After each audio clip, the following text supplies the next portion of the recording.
Good evening. Welcome to the National Galleries of Scotland. My name is Gráinne Rice. I'm the Adult Programme Coordinator here at the Galleries. I'm delighted to be introducing tonight's In Conversation event between artist Penny Slinger and leading Surrealist scholar and curator Patricia Allmer. Tonight's talk is in fact the opening event in a programme of talks, workshops, family activities corresponding and responding to our cut and paste 400 Years of Collage exhibition. So some of you may have seen or even taken part in the communal activity in St Andrew's Square. So we've got a huge wall of collage. Anyone can join in. I think we've got one more day left on that. I'm looking at Jim, our super helper, for information on that one. So the exhibition, Cut and Paste, is on at the Scottish National Gallery of Modern Art 2 and runs until the 27th of October. And it won't have escaped your notice to that we are selling copies of the catalogue outside after this evening's talk. The exhibition has been curated by National Galleries of Scotland Chief Curator Patrick Elliott, and as the title suggests, it takes a long look at a range of techniques, visual expressions and concepts of collage. Within its scope, it takes in well-known fine art practices such as Picasso, Max Ernst, Hannah Hoch, and as well as lesser-known amateur collage and everyday objects. And it is the very first survey exhibition of collage that's ever been held. We're incredibly lucky to have Penny, one of our standout star names in the exhibition, here to speak to us this evening. And I'm just going to very briefly introduce both tonight's speakers.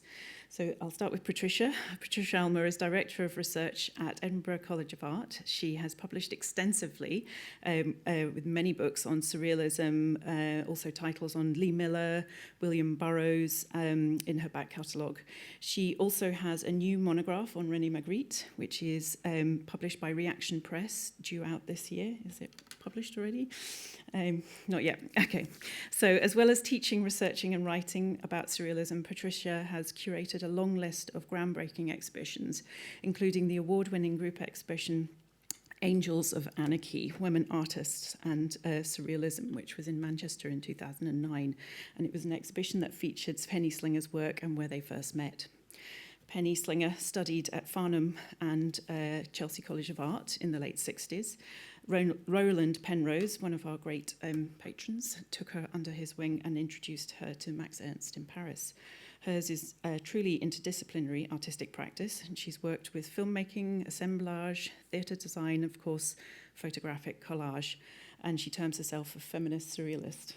Her Tantric Transformations exhibition is currently on at the Richard Salton Gallery in London, and it's open until the 24th of August and has been attracting enviable press and critical acclaim.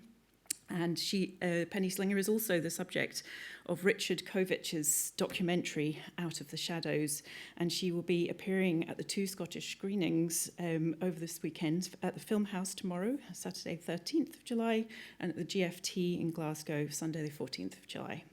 She's lived and worked in the US since the 70s, and it is a very special honour for her to join us this evening in Edinburgh for tonight's event. So let's welcome them both. Thank you.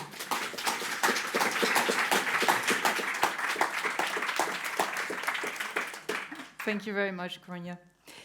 So, Penny, it is an absolute honor to be here with you today, and especially to be here to look at the wonderful cut and paste exhibition and to also discuss some of the works there, which includes your works.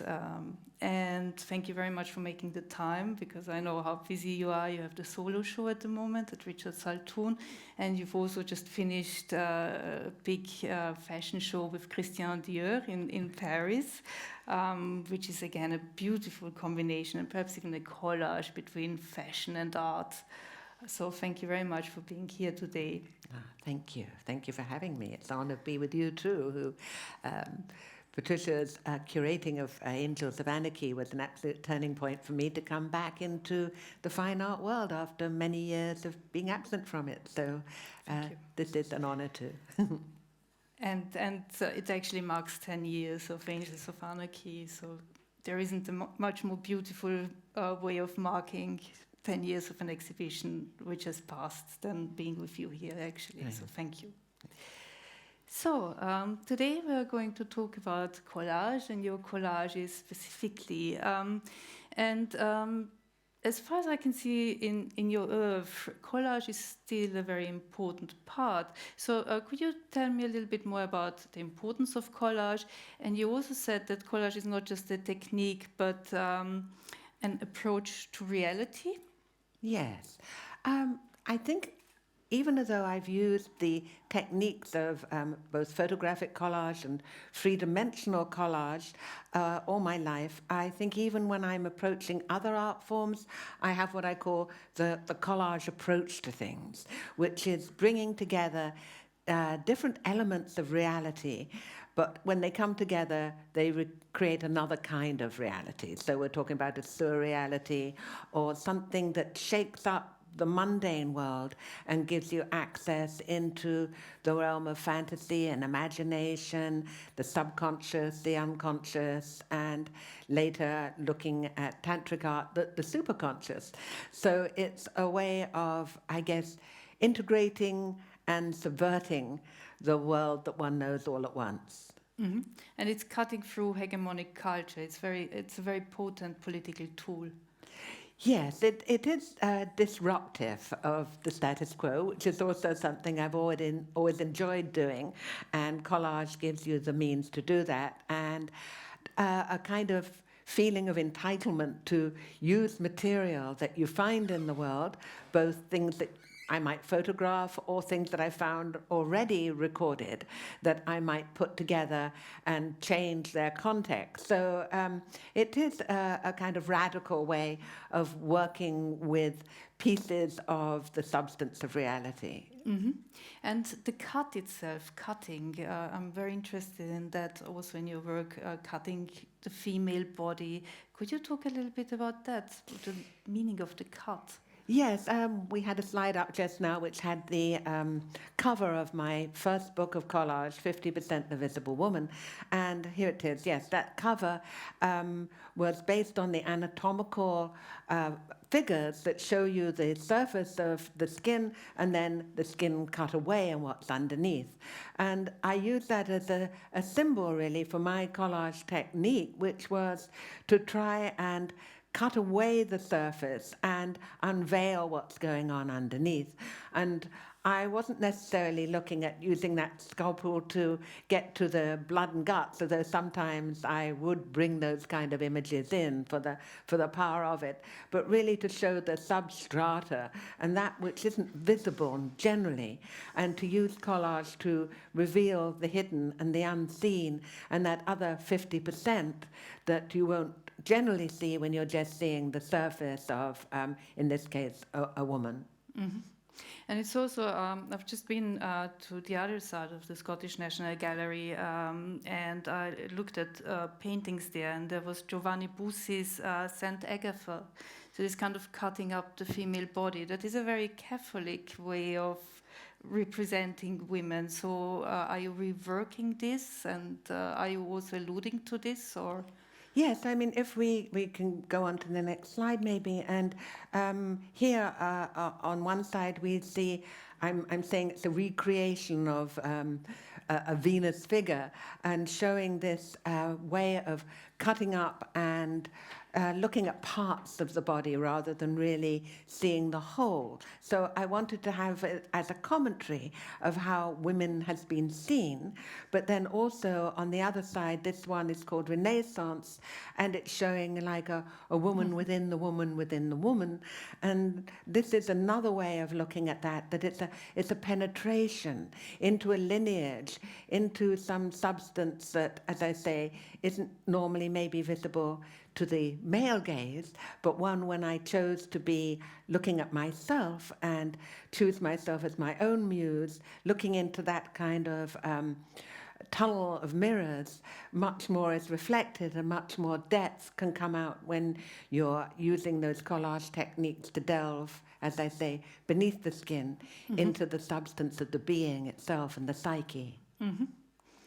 And here, of course, here the cut is, it's specifically there, So there's another kind of cutting off as well, cutting off of traditions or cutting up traditions and reassembling them in all sorts of ways.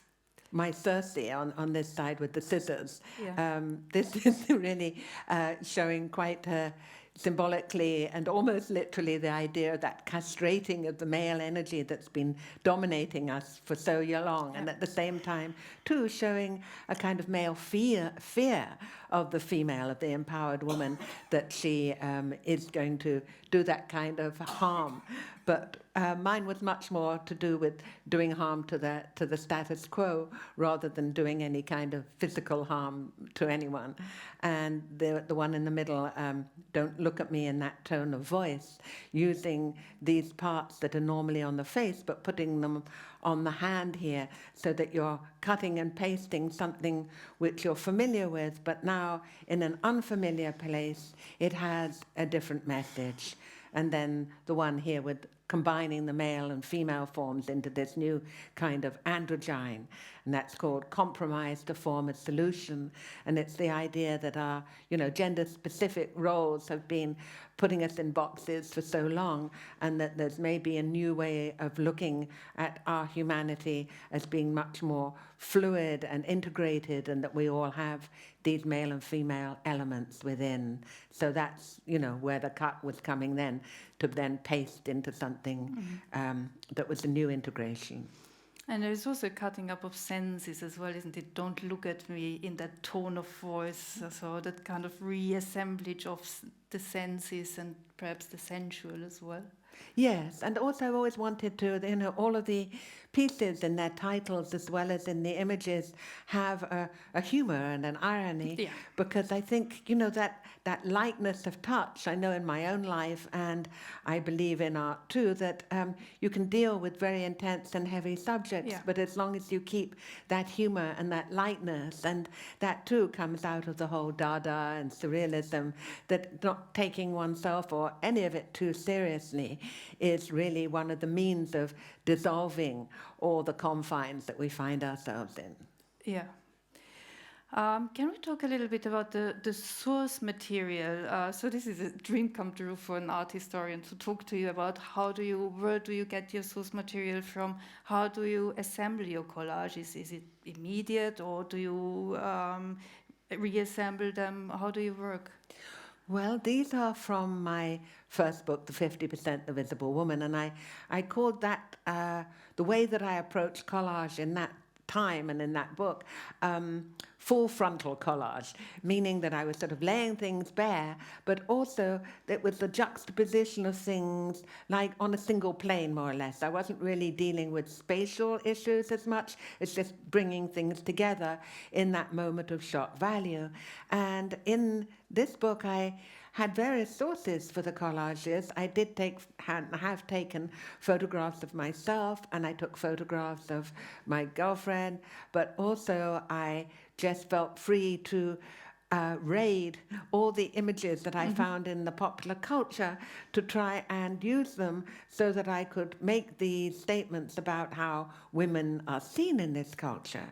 And so here on one side, these images from a fashion magazine and from an advert for bras, put together in this new way to show something that was maybe not how you would generally see things. And on the other side, the model, but then showing all the inner organs instead of showing the fashion statement that she was originally designed to portray. Mm-hmm.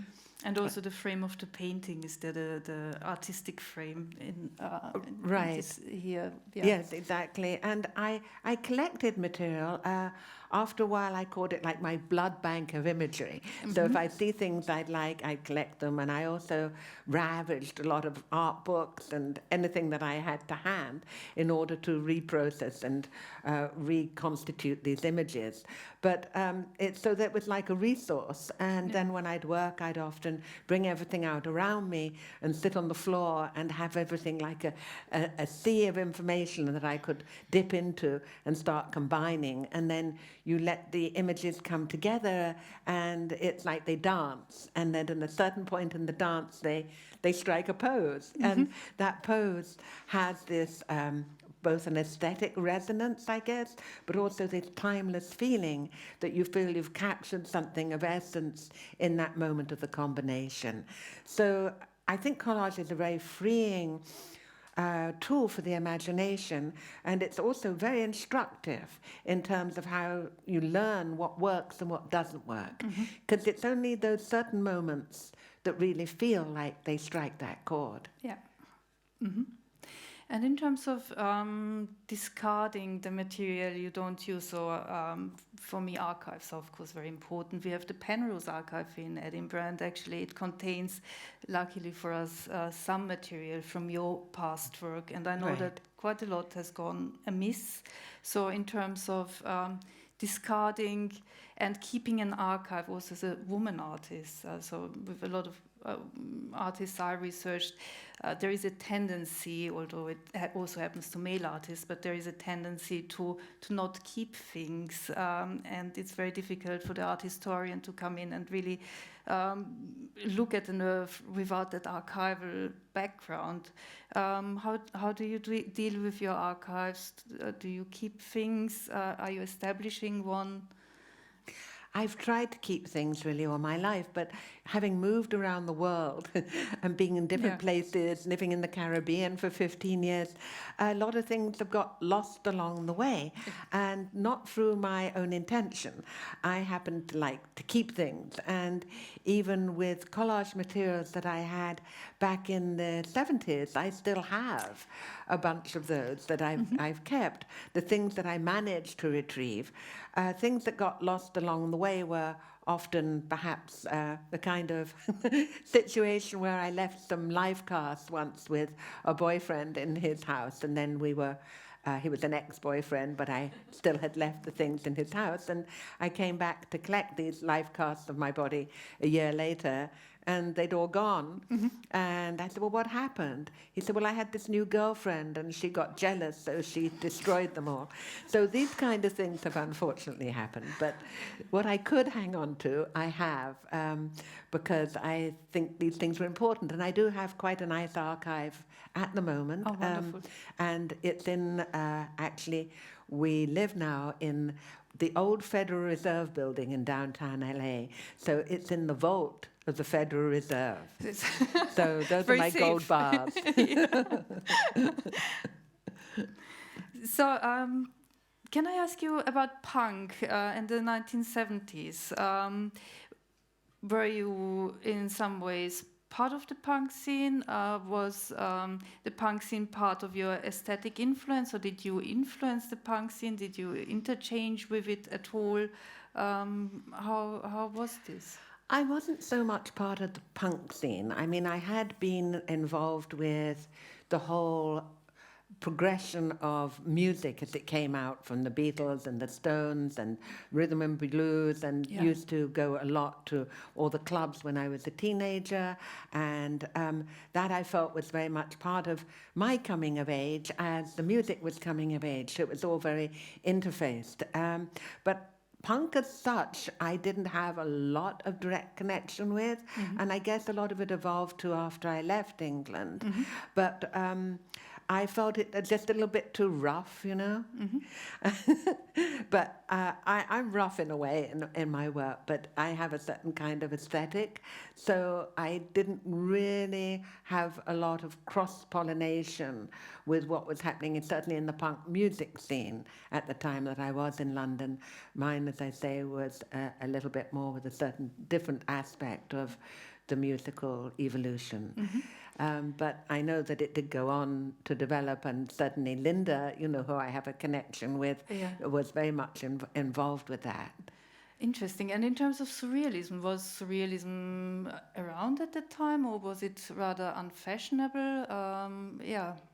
I didn't really what know was any modern day surrealists. Yeah. My love of surrealism was to the heyday of surrealism, and Max Ernst, whose work I fell in love with, was my absolute, patron saint, so we say, Yeah. in terms of surrealism. So I did, when coming out of art school, feel a little bit isolated because I knew that the movement of surrealism wasn't so active now, and so I was missing that chance to collaborate with the other people in the surrealist movement, and I think that's what drove me to collaborate with the Women's Theatre Group, because I wanted to get that sense of joining together and moving beyond one's own ego and one's own desire to be, this artist, but to join my creative energies with others was something that I really wanted to do, and so that's what attracted me to that. And was surrealism taught at the time in art school, or was it? Not really. No. Okay. I think we probably sort of touched on it in art history, but it was only when I was doing the research myself in the library to do my thesis that I came across the collage books of Max Ernst, and I'd Okay. never seen them before. And it was a revelation to me because up to that point, I'd really had a very naive view of collage, that it was something where you could see everything stuck together, and it was like bits of piece of colored paper stuck together, and you could see where everything was stuck, and I'd made collages like that as a younger person. And when I saw the books of Max Ernst based on all the old engravings, it was a big aha moment, because I said, my goodness, you can create these magical worlds that are seamless and you can't see where anything's stuck together, and yet it's all fused into this new surreality. And that was what was the biggest inspiration for me. So that is, of course, in terms of collage books, 50% The Visible Woman is a wonderful photo collage book with layers where text is overlays the image, but then you can also reveal the image. It's also in the exhibition, in the cut and paste exhibition. So this is another example of a collage book. Right. Well, this was, I made 50% The Visible Woman while I was still at art school as a student at Chelsea, and it was part of my thesis, because I wrote my thesis about Max Ernst, and I also made a little film about him with his images and other reference images, and then images of the natural world all mixed in. And then I made my first book as a tribute to him, because I thought, well, the best way you can really appreciate someone is by showing how they've inspired you. So I took his inspiration and then wrote it in my own style, which meant I used photographic collage instead of using the old engravings. And I used the tools of surrealism to then probe the feminine psyche. And that was my modus operandi with using the surrealist way of doing things, that I wanted to lay bare the feminine soul, if you like, and her dreams and fantasies. And then I've always liked the combination of word with image. So I wanted to do this interleaving where you know that the words were connected by having them overlaying the image. And then, yes, you could open up, lift that veil and see the image for itself. But here you see the original collage. And then in the first book, because I made a dummy book, I made 3 dummy books when I was still at art school. And I used tissue paper in between and typed it on myself and book bound it. And then the one on the far side is the final printed version, which came out in 1971. And that has it on. We created this way of interleaving tracing paper and photographic images to create the book. So it was a new way of doing things, a little bit in the publishing. And as I mentioned to you, I have George Melly's copy, which you gave to him, which I'm very proud of course. Oh, good. Yeah. So you mentioned feminine psyche. Laura Mulvey noted in Spare Rib in 1973 about your exhibition, whereas the Surrealists showed little interest in feminine fantasy, Penny Slinger's exhibition showed us how powerfully a woman is able to transform Surrealism. So that's, and I think that's what I'm also very interested in, actually. Once you start looking at the women artists and surrealism, it is completely transformative. And 50% The Visible Woman, that for me as well was really important, because if we leave the women out, then we only see 50% of surrealism. But coming back to your work, in what ways do you see your work as engaged in transforming surrealism? Well, I think I feel that my art is about transformation. So I've used myself as my own guinea pig in that transformation and put myself out there, my own image and everything, because I believe that if you can't transform your own raw material, how on earth can you help to transform anything else? And as I felt coming into the world that there was a lot that could do with being transformed, that we were really living a lot of lives that were not really fulfilling our true potential as humans to live much more multidimensional and much more magical and just filled with mystery and opportunity lives, then I felt if I can do this work of transformation and offer it up like an alchemist who transforms that base metal into the gold of, self-knowledge, I guess, and realization, then this could set a tone and be a template that would be something that others could be awakened by and help them in their own process of transformation. And eroticism and transformation is also very important in your work. The what? Eroticism. Oh, yes. Because, again, growing up when I did, we're in a little bit of a different time now, but coming up in the 40s, 50s, 60s, there was still this feeling that, women didn't even really enjoy sex, and it was something that you did to please your husband, and you made the sacrifice for that. And this didn't feel right to me. I felt that, again, we were being somewhat shortchanged as women, and that we had much more ability to use all our senses to fulfill ourselves and to empower ourselves and to live much more rich and generally sensually activated lives. So that's why I felt that opening the doors to eroticism and to female eroticism particularly, because in the world of pornography at that time, there was no erotica for women. It was only for men. So I felt this was a big missing piece. So that's why a lot of my focus had been on that. And also because I was just very curious and interested in my own senses and my own sensuality.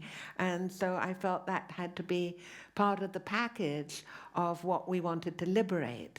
And as feminism and women's liberation was coming up, they were rather sweeping that under the table and not looking at that side of things, because they were looking at how can we get the equal rights, how can we have the same things men had had.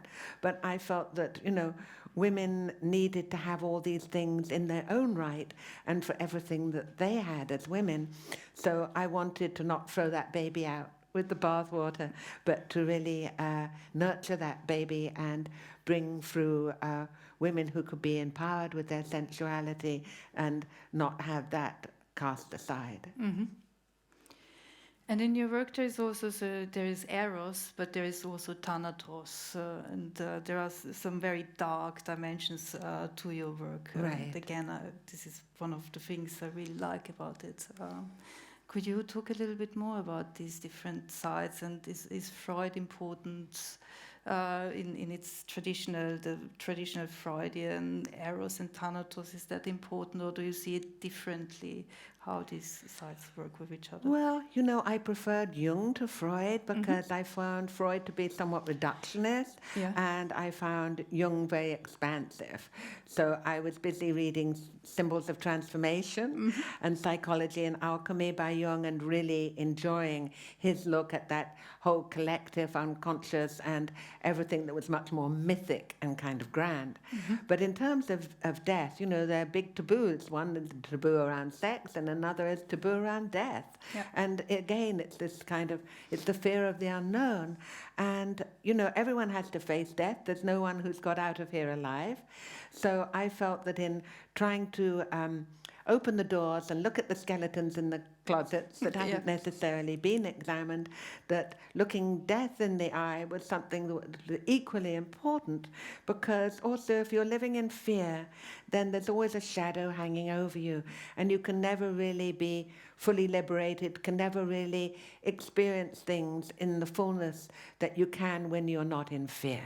So I thought the fear of death, which everyone has in one frame or another, was something that I really needed to look at and confront and make images of, to, in fact, as my book An Exorcism describes, to exorcise in a way, but also to just, free that energy from being trapped in fear.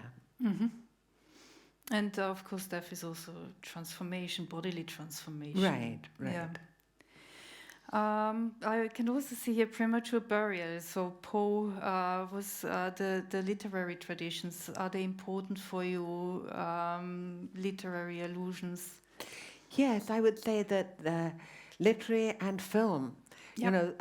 I watched many films when I was an art student. I used to go to the BFI several times a week. Yep.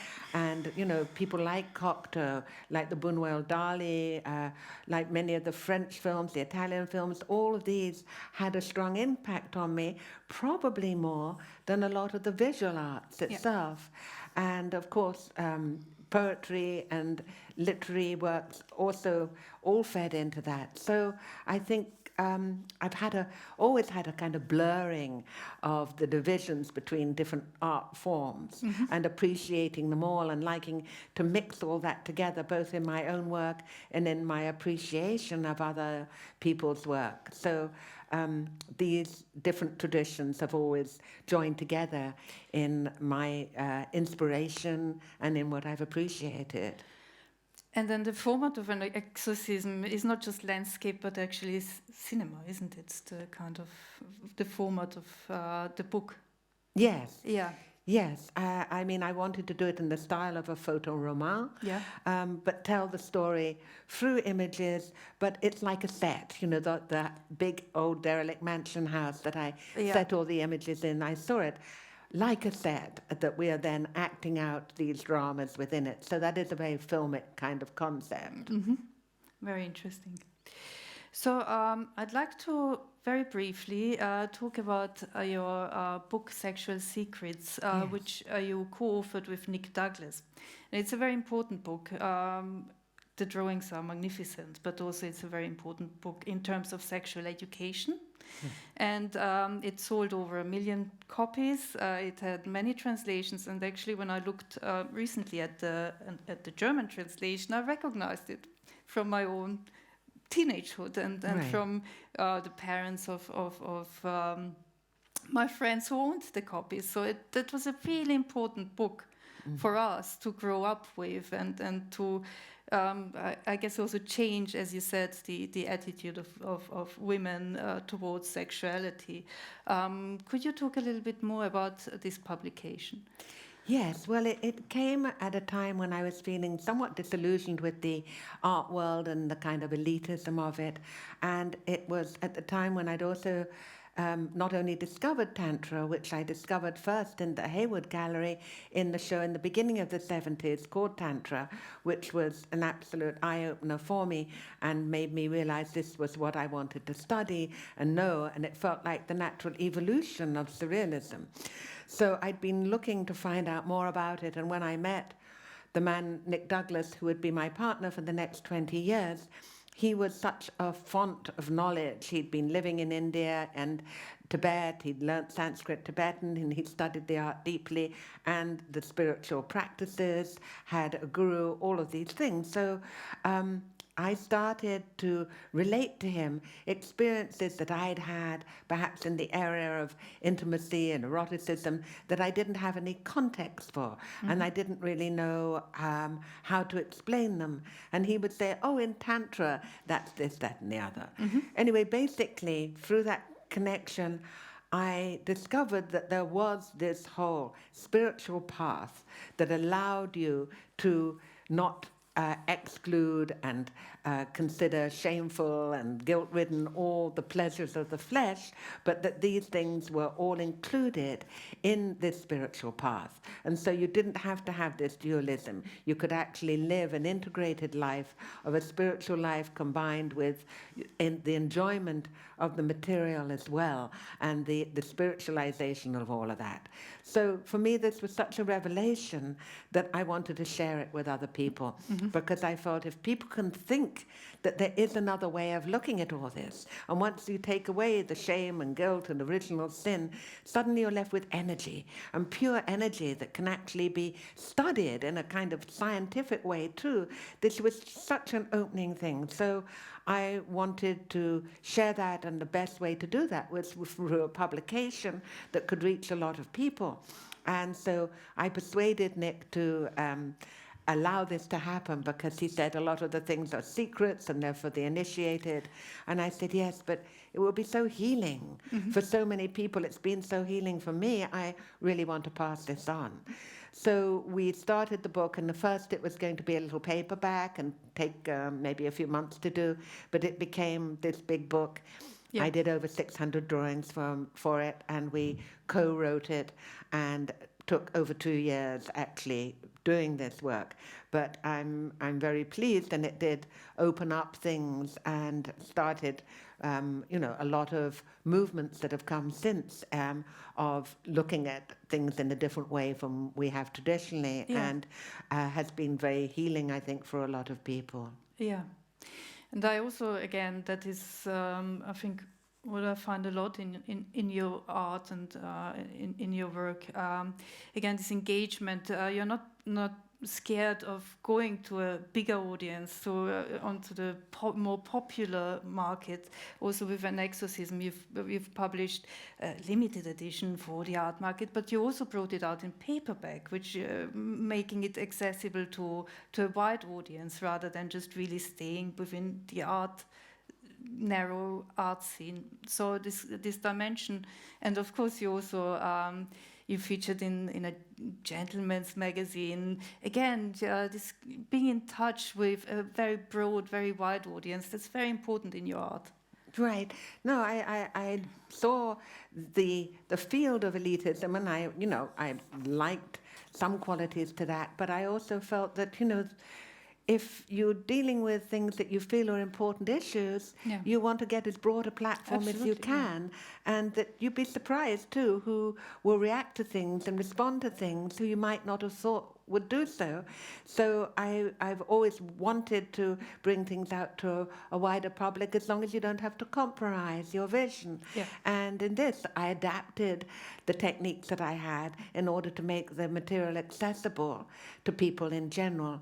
But I didn't compromise anything that I wanted to say or express. And here you have a combination of, the ancient imagery from India with newly formed glyphs that I would make that were from modern contemporary life, that would make people understand and be a bridge between these two worlds. Because I think, as well as the transformational aspect, it's that thing of bridging and bringing disparate things together, which is again a collage technique. Yeah, absolutely. Yeah, and I think again, Sexual Secrets is of course also an art book. Right.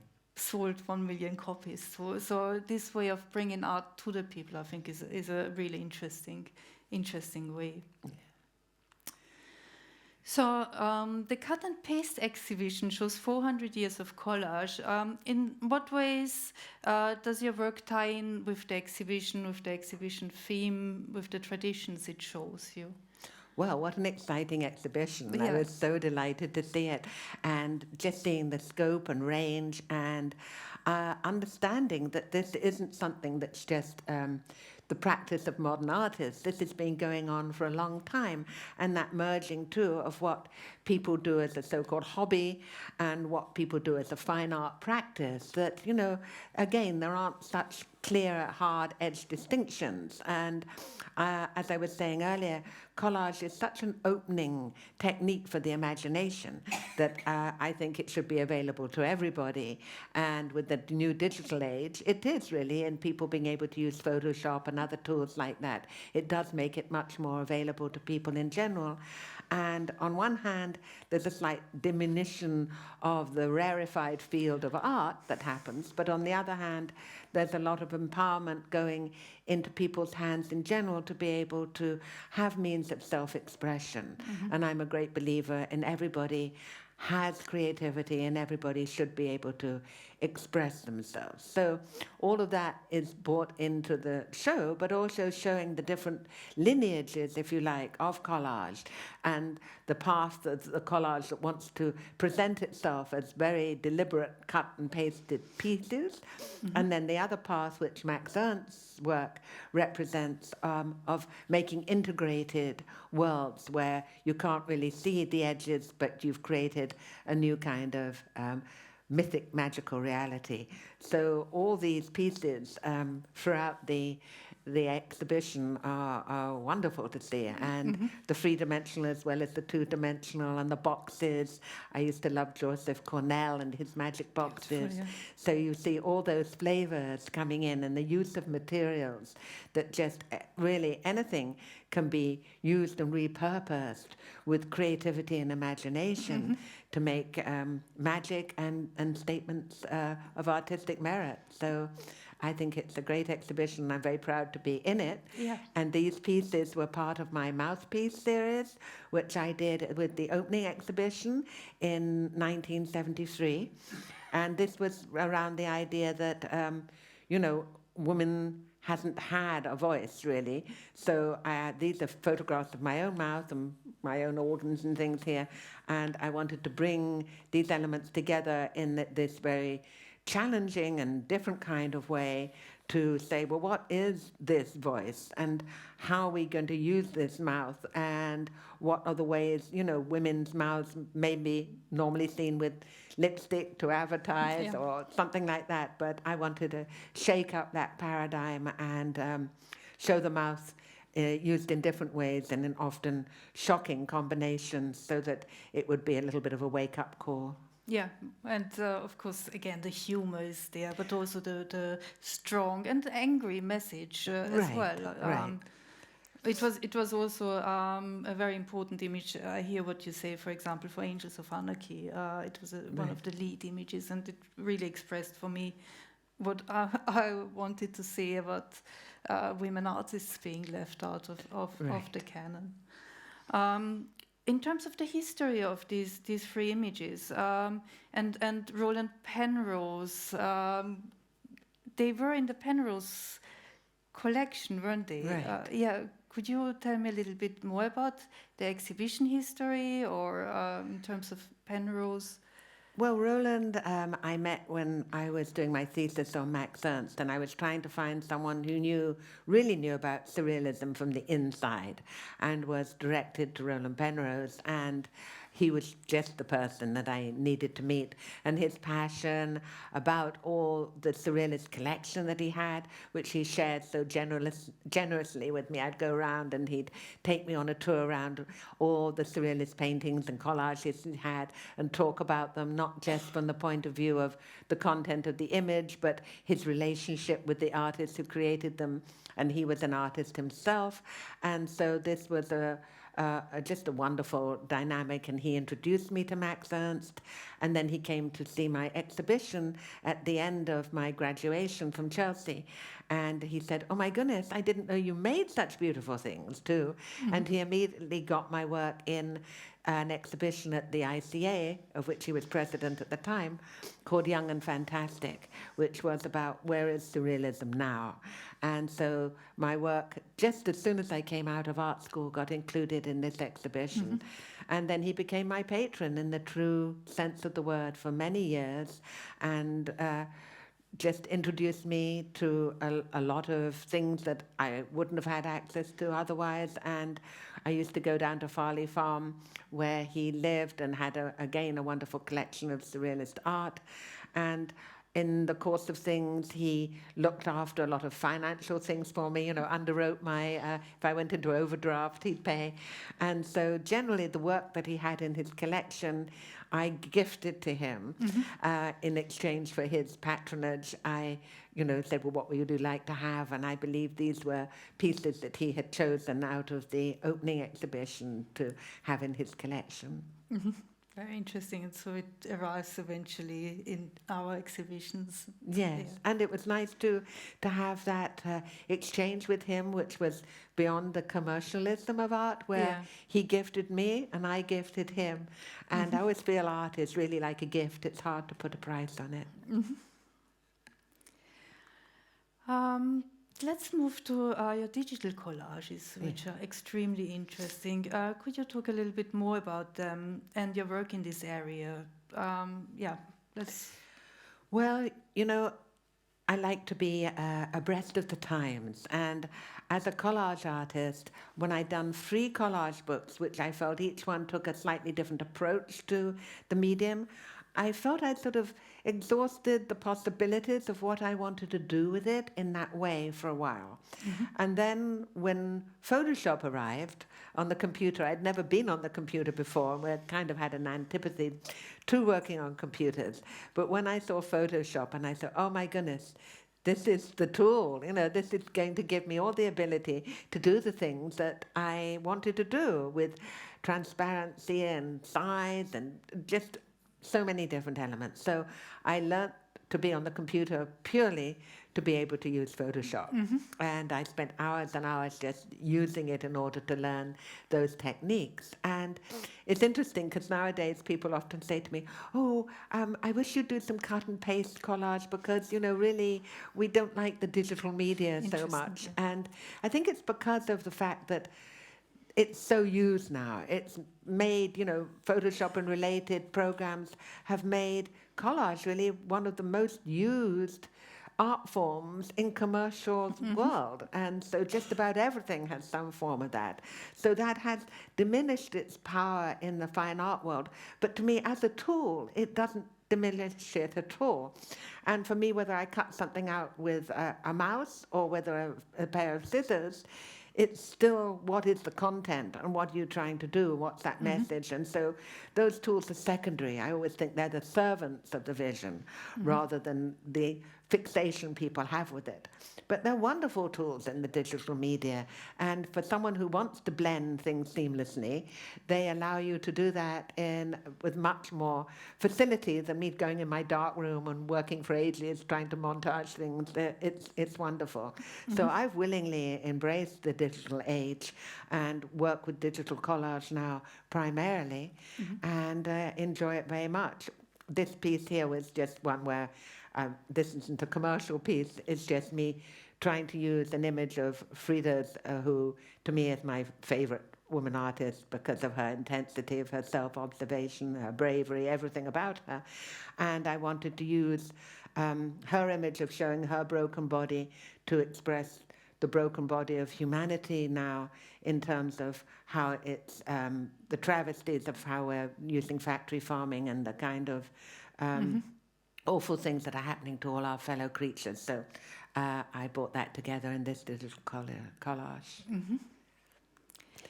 And then this one is part of a series that I did on 64 forms of the divine feminine, and this one is called Secret Geisha. And as you can see, I've brought together elements using the digital tools to create these worlds, really.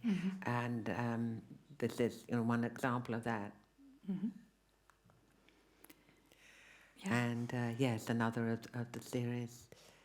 And how specifically has the digital affected the body and its explorations in your own work? So, yeah.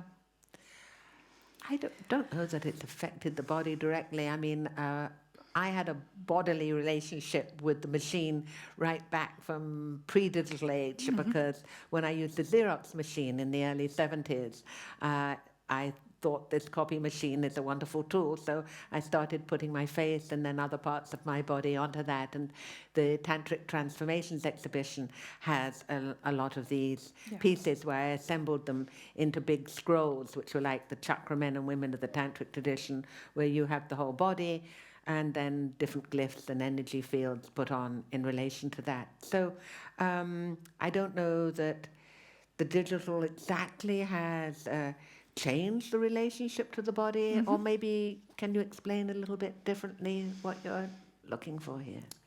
In terms of, I'm also thinking in terms of second life, avatars, the body, right. disembodiment via the digital, but also I thought about this the other day.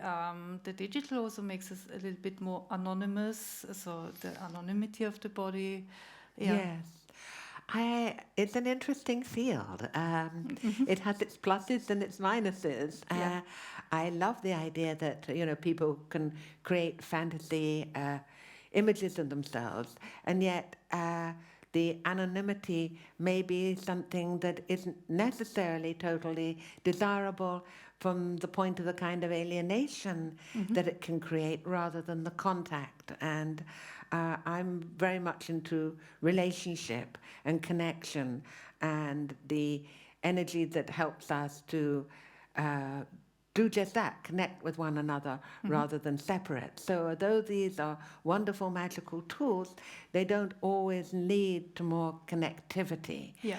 And the dakinis, this 64 forms of the feminine, I did envision as being an interactive. I haven't manifested that yet. Maybe I still will be able to, but it would take a whole team of people working to do that. But each of them having a different realm, and rather like the games, that you could go into this realm and have an experience with this feminine energy, which was the one that had come up for you in the oracle, this divination system. And then she could, in a way, initiate you into her own energy field by your immersive experience. I do like immersive experience, and these digital tools do give you the means to do that. Yeah. And also with the fashion show, I guess, and immersive experience, that was a next step or a new step for you in terms of theatricality and immersive experience. Well, I feel it's either like, the result of a seed that I planted when I was very young.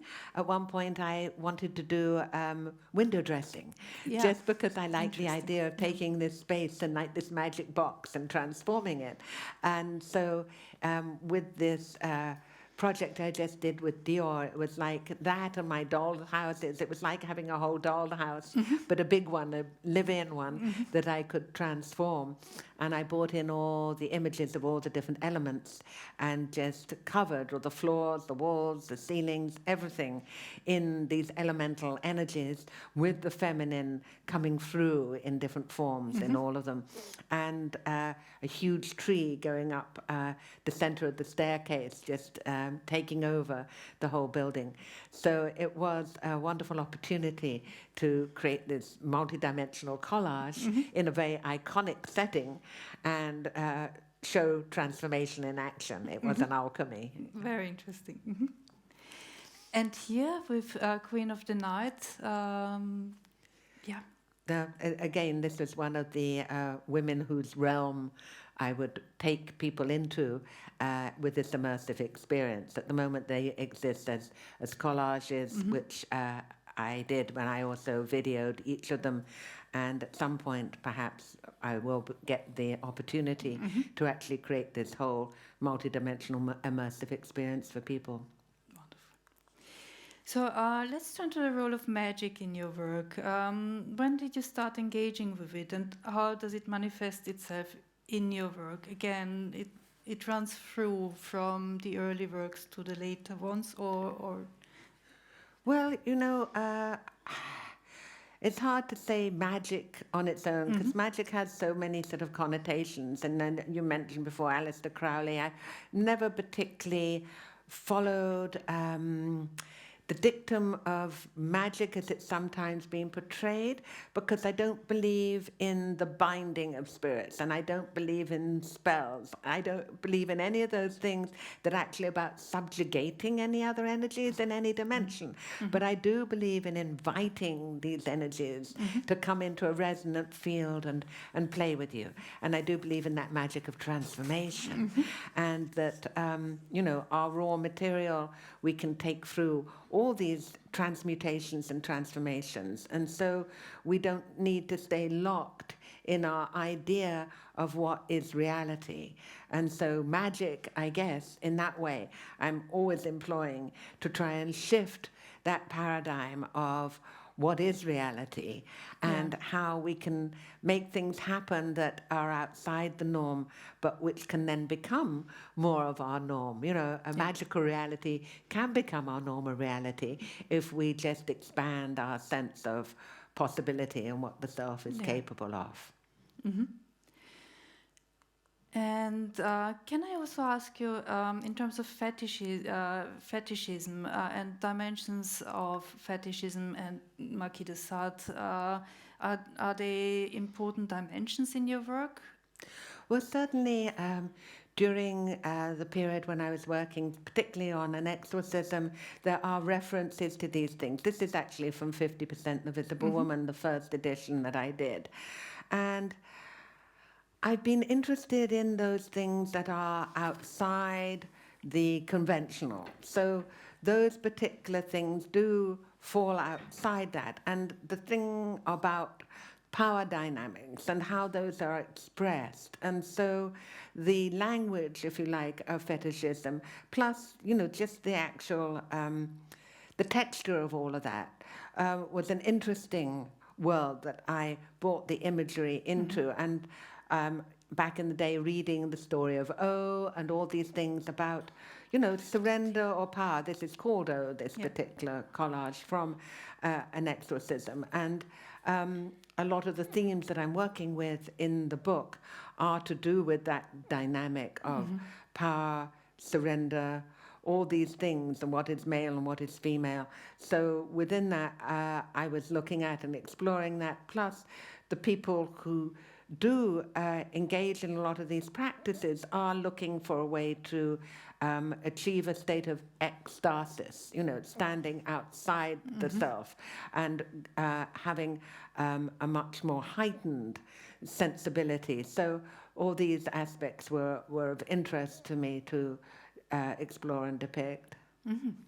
And Roland Penrose, he actually drew on Georges Bataille in terms of discussing your work, and he notes, using Bataille's l'éroticisme, the long process of the exorcism that accompanies transgression then becomes the artery which leads to a new way of life. Right. Yes, I read Bataille. I steeped myself in all of that literature in order to, find out how people were looking at these things and approaching them. And that's it. It's like that transgression of the status quo leading to something that can be a much more rich and fertile way of dealing with energy, really. And that's what took me to Tantra as the next level of all that, because it felt kind of cleaner. The Tantra was a very clear way of looking at energy, which was neither dark nor light, but integrated all of it. And here we have another example of a difficult position. Right. Again, very humorous, but also very dark. Right. Yeah. Could you just talk about this piece? Well, again, it was putting myself in this position, which, is of total vulnerability in one sense, and also the idea of being bound to this house and being one with it, and, what these glyphs evoke and what it feels like to be in one position or another. I liked in the whole way that the flow of images came to switch the paradigm of, you know, this one is the one that's dominating and this one that's the one that dominated. I kind of switch them up so that, you know, you can't be in any way just pinned to be in one position, but you can put yourself in that position for this moment in time. So it's again talking about this fluidity of power dynamics, really. It was also interesting, you mentioned it before in terms of you are your own muse, this taking back of the muse for yourself. Right. When did that happen in your work? Was it there from the beginning, or? Oh, right, when I was at Chelsea and deciding what I wanted to do. For a while, when I signed my work, I just wrote Slinger, because I didn't want people to judge me on being a woman. I wanted to be my work to be judged on a level with anyone. Yeah. But then after a while, I found, you know, there's something missing in this whole world of art, and that's the woman really as subject, not as object. And so I wanted to take that mantle up, and 50% The Visible Woman was dealing with that right in 69 while I was still at art school. I had decided that this is what I wanted to do, and then the films that I made then too were about being on both sides of that equation at once, the mirrors and the masks and the whole idea of the persona and how one's perceived, but let's remove the mask and try and show something of the self from one's own perspective rather than somebody else's perspective of how they see you. So I thought that was incredibly important and incredibly missing in the whole history of art. Yeah. And that actually continues in your work. And you said something very beautiful in your Q&A at Richard Saltoun. You talked about the importance of age and about the wisdom of the mature woman artist in your current work. Could you talk more about creativity and aging and this wisdom of the mature woman artist? Yes, well, something that I had seen for a number of years now was that I felt our whole culture was losing a very important part of its power to evolve because of the rejection and marginalization of the elders, and especially of older women in our society. Once a woman is no longer hot and attractive and young, she is seen as irrelevant, really, and pushed to the side, whereas I felt this is wrong thinking, because your body of experience gets richer and more fecund as you grow old. You may not be fertile in the sense of childbearing, but you have these other kind of amazing riches that you've accumulated through your life, and these are wisdoms that need to come back into society, back into culture, and be shared. So I felt for quite a while that this was something I wanted to do something about, and that it was in fact the next bastion of feminism. So now when I've come of that age, I went back to using myself again as my own muse, and as the image, using my body now at this age, I'm just about 72, using my own body and my own image in my work now as a statement, and to show that I'm not ready to become irrelevant, that I am very relevant, and that the body now not being looked at in the same way, but it still is worthy of being shown as a body of experience and something that can be offered up still. And so that's why I've deliberately taken this. And this is part of one series of work that I've been doing recently. This is called The Alchemy of Stuff. And as I was leaving from a place that I'd been living for 23 years and had collected many different items in that, and one of which being a huge collection of amazing fabrics and costumes, which I shared and used with people doing films, doing events. As I was releasing these, it was how do I alchemize this, and what is all this stuff that we collect, and what is our relationship with all these materials? So I made a whole series using life cast of my body now as the central icon in the pieces, and then using, in this case, the fabrics and costumes that I collected as if they're paint, and painting with these. So these are 8-foot by 4-foot pieces, and the pink one is called the Pink Pope, and this was inspired by the effigies in churches, but showing really the sacredness of the feminine within that. And this is a papal robe that I collected that I used in here. So these are one part of the series of work I've been doing recently. And the wearing and again, the wearing of the materials is important as well. Right, and that all these things had a history and a connectivity, and so they, in that magical sense, they do hold vibrations and qualities, and now taking them, so these were whole costumes and they can no longer be worn, but they're now part of this artwork, and I felt this was a much more relevant statement to make and to immortalize them. But I had women I've worked with doing videos and things come and say, oh my goodness, that beautiful dress, I wore that, now I can't wear it anymore. And I said, yes, but it's become part of this artwork now, which hopefully will live longer than the transience of wearing, but hold all that energy that has been accrued in the wearing of it and connecting to it. Yeah, and it also looks like folds of flesh and of skin. And right. Yeah, there's a taxidermic dimension perhaps as well to it. A what? A taxidermic dimension. In these not, but in other pieces in the series there are. Ah, okay. And then this is another series which I'm working on, which I haven't shown yet, but these are life-size digital images of myself with all these different creatures of our planet, which I'm kind of offering my body to these different beings to connect with, because I feel one of the biggest problems that we have in the world now is not seeing all these inhabitants of the planet that we share it with as being fully sentient as we are, as having feelings and emotions and personalities, and we treat them like objects and use them as commodities, whereas in fact, and we're decimating them and making them extinct, whereas in fact these are beautiful beings, and I wanted to offer my body and blend with them in a very surrealist way as my tribute to these beings that shouldn't be lost for our sake. Mm-hmm.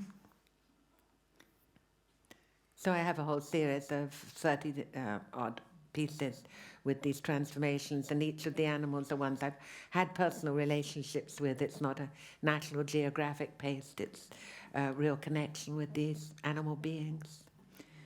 Well, thank you so much, Penny, for showing us your work and for talking us through your work. Thank you very much. Thank indeed. you. Thank you. Thank you.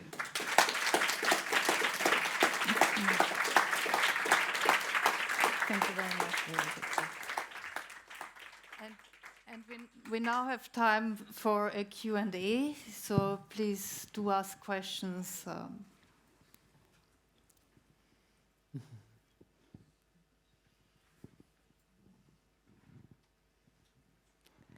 I actually have one more question, which I'd like to ask you. What is your advice for young artists? Advice? Yeah. Oh, well, you know, as Joseph Campbell said, follow your bliss. It's not easy, you know.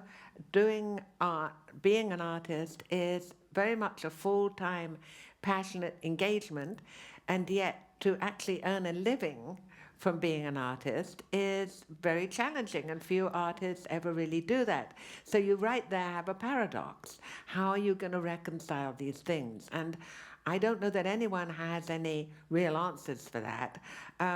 It's good to be able to make a living from one's art.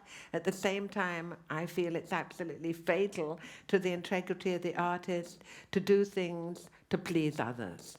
I think that they need to do things first of all and foremost to actually, really feed their own muse and to do what their inspiration guides them to do, no matter what anyone else thinks about that. And in this new age of, the social media, it's very dangerous, I think, that people put out their own image or their art and need to be liked immediately, because there are often art that is going to break through and create change isn't immediately liked. And so to want to be liked is a bit of a problem, actually, for an artist. So I advise you not to really necessarily care about that, difficult though that may be, and to really, stick to your guns. I mean, I now am having, not that I've reached the heights where I can feel, oh, great, and everything's going just as I want, but I'm now receiving a kind of reflection and recognition for work that I did 50 years ago. So sometimes you just really have to hang in, and it's not a direct line. You can't say, I do this and then I get those results. And being an artist means basically you're living outside the confines of normal society and trying to create your own reality. So that has all the challenges and all the rewards. Mm-hmm. So you have to be kind of brave. But I can't say that I don't recommend it. I'm pretty happy to have chosen the path that I have. Mm-hmm. But you have to feel called. Yeah. And if you really feel called, then, just go for it and deal with what comes, and don't be put off by anyone else's reactions. That's really all I can say to that. Mm-hmm.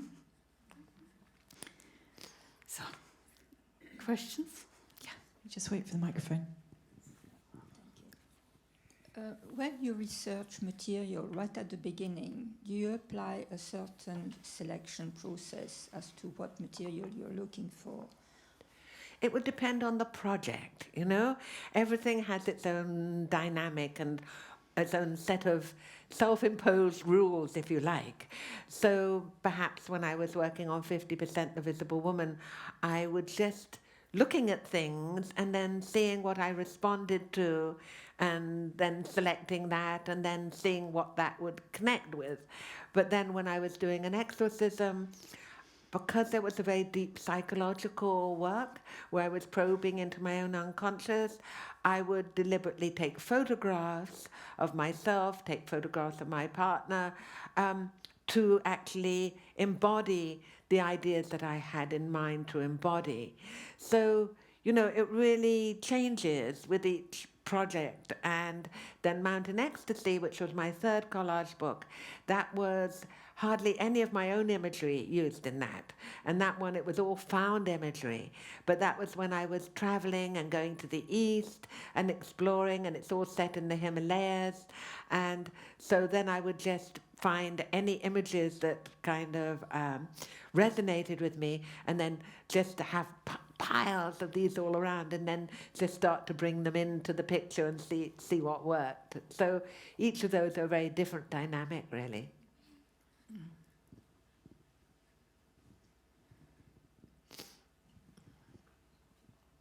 Can I ask a question?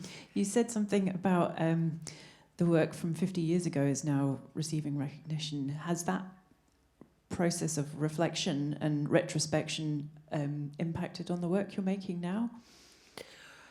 Well, I've always had a rather self-reflective way of dealing with things. So, and it's gone in phases. I have just completed with my partner Duran here, we made an animated film of The Exorcism, where the book only has 99 images, but there are about 200 in the whole series. And as the work has been coming out and collage is being shown in exhibitions, I wanted to give people the context that those were in fully. So making this animated film of the whole series with music and then with me saying the titles, it allows people to have a much more immersive and emotional experience of the work.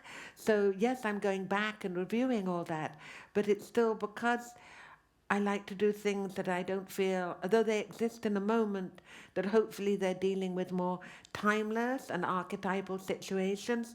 Therefore, it hadn't gone out of time for me. It was still very relevant, and its truth still resonated with me, so I could make this work. And then when I actually completed it and listened to it with the soundtrack, I ended up just bursting into tears.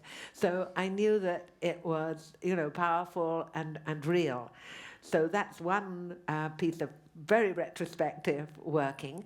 But in the other ways, I've just really been continuing on my trajectory, and the work that I'm doing now is more linked in to the work that I did early in my life than the work that I've been doing in between, where I was more looking outside and working with other people and working with the sort of divine feminine energies, all of that, now coming back to using myself as my muse. But it's not really going back, but it has a bridge to there, and it's part of the work that I intended. So now it has that symmetry of the early work and this work, but it's not going backwards, going forward, if that makes sense. Yes. Could I ask about the film that's going to be on, and where that came from? It's going to be at the Film House, I heard. The one that's coming on tomorrow? Yes. That is a young filmmaker, Richard Kovich, who came to a talk that I gave in London after an exhibition and said he was very inspired by it and hadn't known about my work before, and he'd like to do an interview with me to maybe make a little documentary. And I went and did the interview with him the next day, but then that snowballed into a 4-year project, and he came over to the States and interviewed me for a weekend. He found the many people in my life who'd been involved and interviewed, like Peter Whitehead and Jack Bond and different people. So it just became a real labor of love over those years, and it's dealing with my early life and work up till it sort of predates the tantric work, and so it ends somewhere in the 70s, but it deals with that whole early part of my life and work. And it's I would recommend it highly because it's a work of art in itself. It's not just a boring talking heads thing. It's actually a very atmospheric piece with a great soundtrack and with a real art dynamic in the way that the piece was put together. And it's a very important documentary record of your practice and your work. Yes. So I found the film wonderful as well. Okay, so thank you so much, Penny, Thank you for this wonderful insight into your work. Please do go and see the exhibition. It's magnificent, if you haven't seen it already, to see Penny's work together with 400 years, indeed, of collage. Thank you so much, Penny. Thank you, Thank you. Patricia. Thank you. Thank you for coming, everyone. Appreciate it.